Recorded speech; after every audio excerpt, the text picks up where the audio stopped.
this is something I hate about us as women. I hate it so much.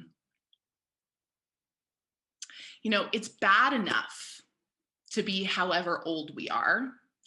For me, it was this reckoning of like, wow, I've lived my first 3 decades on this planet living for other people, like entirely point blank.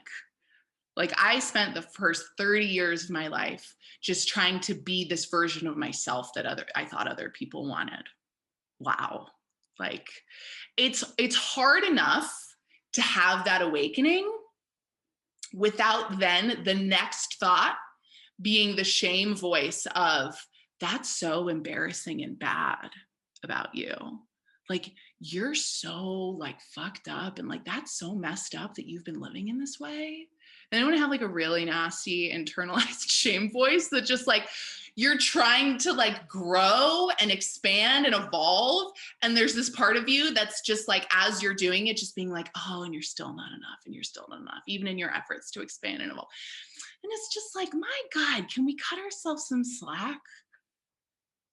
And like, this is what ties into really this concept of unconditional love. And this is such a through line of all my work, whether we're talking about like my earliest YouTube videos where I was just like, hey, this is how to text your man, or like, a webinar like this where I'm really like, hey, these are my conversations with universal powers that be that I can't prove or explain, but I just tell you that they're there. Like, the through line for me is always like, it starts with me. It starts with me. So, the overarching theme of this call is like learning to be loved unconditionally. Where does that like really, really start, do we think? Right? Like, if I want to be open to other people loving me unconditionally, wouldn't it be helpful if I was practiced in that type of relationship with myself? Like, wouldn't that be a beneficial thing? So that then, if and when, and I'm talking like a romantic partner, but it could be friendship, it could be, a relationship that's changing shape or evolving with a parent or a sibling or whatever.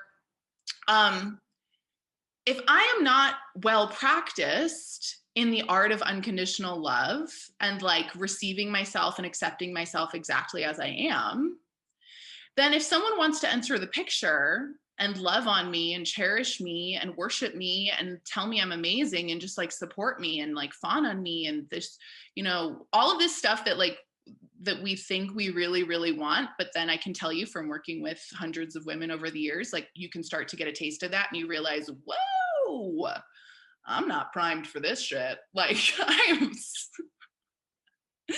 I have to push this away because it's extremely uncomfortable actually to be loved in this fashion. I'm going to go back to this lukewarm motherfucker who like only gives me like 25% of what I really deserve, but like that's my comfort zone right now. Again, slow learner, slow learner.